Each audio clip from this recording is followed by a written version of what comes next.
student, welcome to online classes. Myself Pankaj Tiwari, and today I am going to explain you class 10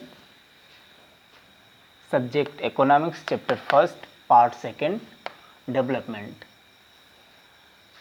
इस video में student मैं आप लोगों को national development जिसमें how to compare different countries और state के बारे में एक्सप्लेन करूंगा। इसमें मैं आप लोगों को बता देना चाहता हूं कि क्या है, जैसा कि प्रीवियस वीडियो में मैंने बताया था आप लोगों को कि जो कंट्री है, डिफरेंट जो कंट्रीज़ हैं या डिफरेंट पर्सन हैं, डिफरेंट कंट्री नहीं सॉरी डिफरेंट पर्सन्स जो हैं, डिफरेंट पर्सन्स के डेवलपमेंट के गोल जो हैं वो डिफरेंट हैं। जैसा कि मैंने प्रीवियस वीडियो में बताया था कि जो एक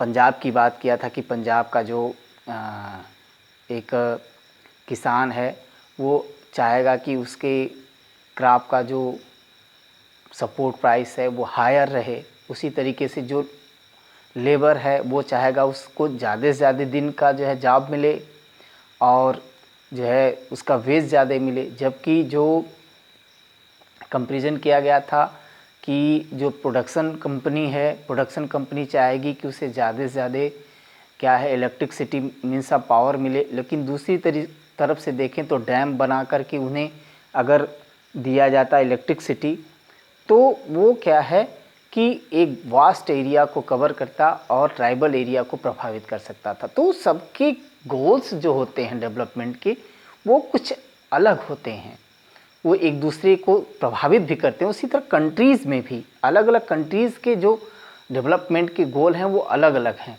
लेकिन वो कंट्रीज़ अपने को जो है डेवलप करने के लिए होड़ लगा हुआ है। उस होड़ में सभी कंट्री अपने आप या अपनी इनकम को जो है हायर करने के लिए या अपने आप को डेवलप करने के लिए कहीं ना कहीं होड़ लगा हुआ है। तो कहीं ना कहीं ये जो है कन्फ्लिक्ट होता रहता है अलग अलग कंपनियों को या अलग अलग देश में जो कंपनियां हैं या अलग अलग कंट्री के लोगों के साथ जो है इस तरीके का जो है कन्फ्लिक्ट देखने को मिलता है डेवलपमेंट के लिए। तो उसमें भी अगर हम देखते हैं तो जैसे एक इसमें एनसीईआरटी देखेंगे तो एनसीईआरटी की बुक में एक एग्जाम्पल दिया है, मल्टीनेशनल कंपनी की बात किया है कि मल्टीनेशनल कंपनी है जो कि आइवरी कास्ट, अफ्रीका के आइवरी कास्ट पर 500 टन्स जो है लिक्विड को जो है वो वहाँ डंप कर देता है ओपन एरिया में, और उससे जो फ्यूम निकलते हैं उस फ्यूम के कारण जो है बहुत एरिया प्रभावित होता है। और वहाँ फ्यूम के कारण कई स्किन डिजीज़ के रोग, कई डायरिया के पेशेंट, कई सांस से रिलेटेड जो बीमारियां होती हैं वहाँ देखने को मिलते हैं। यहाँ तक कि इसमें ये बताया है कि लगभग 1 महीने के अंदर 7 व्यक्तियों की मृत्यु हो जाती है उसके कारण। तो ये डेवलपमेंट का होड़ लगा हुआ है। वो डेवलपमेंट के कारण मैंने जैसा कहा कि सबके डेवलपमेंट के गोल अलग होते हैं, उस गोल के तहत जो अपने को विकास के तरफ उन्मुख करने में, अपने आप को प्रोग्रेस कराने के चक्कर में वो दूसरे के जो है प्रोग्रेस को किस तरह से बाधित करते हैं, ये जो है प्रभावित करते हैं, बाधित करते हैं। वो उनके अपने पैरामीटर में या उनके अनुसार वो देखने को नहीं मिलता। लेकिन अगर उसी तरीके से हम देखते हैं तो उसमें वो बताया कि फिर उसको क्या है ले जा करके मल्टीनेशनल कंपनी है जो कि एक वेसल को डंप करने के लिए, डिस्पोज करने के लिए उसको अपने शिप से देता है, कॉन्ट्रैक्ट देता है। तो ये कहीं ना कहीं जो है जैसा मैंने बताया कि अलग अलग कंट्री को होड़ लगा हुआ है डेवलपमेंट के लिए, तो वो ये है। उसी में अब दिया है कि how to compare different countries और स्टेट, अलग अलग कंट्री या स्टेट को किस तरीके से हम कैटेगराइज करते हैं या क्या पैरामीटर बनाते हैं जिससे हम कंट्रीज़ के डेवलपमेंट का आकलन करते हैं। तो इसमें हम बात करते हैं तो जैसे स्टूडेंट हम लोग क्लास में ही देखते हैं तो अलग अलग प्रकार के कई स्टूडेंट देखने को मिलते हैं। किसी स्टूडेंट मतलब क्लास में अगर 40 या 45 स्टूडेंट है तो उसमें अलग अलग क्राइटेरिया के बच्चे आते हैं। अगर किसी के फिजिकल अप्रिसिएशन से देखते हैं तो कोई बहुत लंबा है, तो कोई बहुत छोटा है, तो कोई जो है मीडियम हाइट का है, कोई बहुत स्वस्थ है, तो कोई दुबला पतला है, तो कुछ जो है मीडियम में आते हैं, उनका स्वास्थ्य मीडियम है। तो अलग अलग क्या पैरामीटर अपनाएं। उसी तरीके से देखें तो कुछ बच्चा पढ़ने में बहुत ब्रिलियंट है, ब्रिलियंट माइंड है, कुछ बच्चे पढ़ने में क्या है वीकर हैं, या कुछ बच्चे जो है बहुत ही वीक हैं, कुछ जो है मिडिल में आते हैं कि एवरेज उनका जो है माइंड है। तो वो किस पैरामीटर को अपनाएं कि जो है अलग अलग तरीके से हमको डिफ़ाइन किया जाए कि किसका क्या डेवलपमेंट है। तो इस तरीके से सभी कंट्री में अलग अलग कंट्री को जो है डेवलप या अनडेवलप्ड या जो भी उसके डेवलपिंग के पैरामीटर हैं उस तरीके से देखें तो उसको डेवलप्ड, डेवलपिंग, अंडर डेवलप्ड या लो इनकम कंट्री कहा जाता है। ये जो है वर्ल्ड बैंक के द्वारा ये परिभाषित किया जाता है। और ये वर्ल्ड बैंक जो है वो इनकम के बेसिस को मानता है, सभी कंट्री के इनकम के बेसिस को मानता है। और वो इनकम का बेसिस जो है वो इस तरीके से है कि किसी भी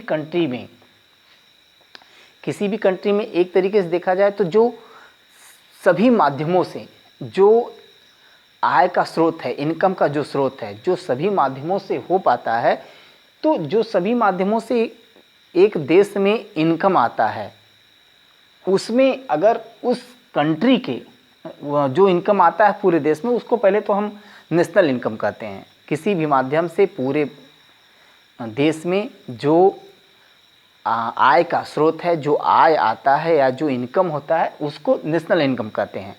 अब जब नेशनल इनकम को किसी भी कंट्री के टोटल पॉपुलेशन से डिवाइड कर दिया जाता है तो वो पर कैपिटा इनकम आता है। तो ये पर कैपिटा इनकम जो है इसे एवरेज इनकम भी कहते हैं। तो इस पर कैपिटा इनकम या एवरेज इनकम के माध्यम से किसी भी कंट्री के जो है डेवलपमेंट को आंका जाता है और ये वर्ल्ड बैंक द्वारा ये आकलन किया जाता है। और वर्ल्ड बैंक जो है इसको डेवलप्ड, डेवलपिंग, अंडर डेवलप या लो इनकम कंट्री के रूप में जो है इसको एक तरीके से कैटेगराइज करता है। ये कैटेगराइज करता है वर्ल्ड बैंक। और ये वर्ल्ड बैंक जो है कैटेगराइज करता है तो इस जो है टोटल इनकम, नेशनल इनकम और टोटल पॉपुलेशन से डिवाइड करने के बाद जो एवरेज इनकम आता है उसके अनुसार करता है। अब ये एवरेज इनकम क्या है, अलग अलग जो है वर्ल्ड डेवलपमेंट रिपोर्ट बनाया जाता है, अलग अलग वर्ल्ड डेवलपमेंट रिपोर्ट बनाया जाता है जो टाइम टू टाइम जो है चेंज होता रहता है। 2006, 2004, 2012 डेवलपमेंट रिपोर्ट 2012। तो डेवलपमेंट रिपोर्ट 2012 की बात करते हैं। तो जैसा हमने बताया कि पर कैपिटा इनकम या इसको एवरेज इनकम कहते हैं। तो एक बार मैं फिर से आप लोगों को रिवाइज करा देना चाहता हूं कि वर्ल्ड बैंक के द्वारा किसी भी कंट्री में पर कैपिटा इनकम के माध्यम से और पर कैपिटा इनकम के माध्यम से ये जो है कंट्रीज़ को डेवलप्ड, अंडर डेवलप्ड या डेवलपिंग कंट्री के रूप में डिफाइन किया जाता है। अब ये पर कैपिटा इनकम किस तरीके से आता है, पर कैपिटा इनकम किसी भी कंट्री के टोटल इनकम में, ये जो कंट्री का टोटल इनकम है उसको national income, total national income भी कहते हैं, उसमें उसके पॉपुलेशन से डिवाइड कर देने पर कैपिटा इनकम या एवरेज इनकम आता है। इस पर कैपिटा इनकम के माध्यम से ही को पैरामीटर मान करके कैटेगराइज किया जाता है। ये कैटेगराइज जो है एक वर्ल्ड डेवलपमेंट रिपोर्ट बनाया जाता है उसके अनुसार है।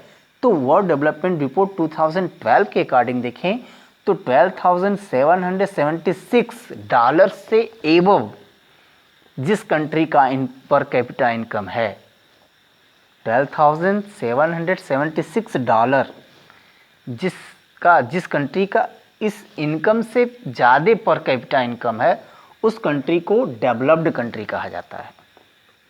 उसी तरीके से जिस कंट्री में पर कैपिटा इनकम $1,005 से कम है, $1,005 से कम है पर कैपिटा इनकम, उसको जो है हम क्या करते हैं, अंडर डेवलप्ड या लो इनकम कंट्री कहते हैं।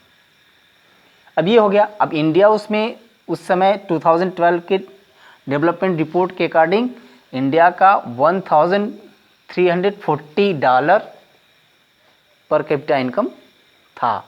उसके अनुसार इंडिया को क्या है, डेवलपिंग कंट्री में रखा जाता है, क्योंकि ना तो वो अंडर डेवलप्ड है और नहीं डेवलप्ड है। तो जो अंडर डेवलप्ड के ऊपर का जो क्राइटेरिया है, मतलब जो इसमें डिफाइन किया गया है कि $1,005 के बिलो लो इनकम होता है तो $1005 से लेकर $12,776 के बीच में जिन कंट्रीज़ का पर कैपिटा इनकम है उन कंट्रीज़ को डेवलपिंग कंट्रीज़ के नाम से जानते हैं, डेवलपिंग कंट्रीज़ उनको कहते हैं। और इस तरीके से डेवलप्ड, डेवलपिंग और अंडर डेवलप या लो इनकम कंट्रीज़ को इस तरीके से डिफाइन किया जाता है इस पैरामीटर के द्वारा। तो आज के वीडियो में स्टूडेंट इतना ही, अगले वीडियो में अगला पार्ट जो है हम एक्सप्लेन करेंगे। That's all.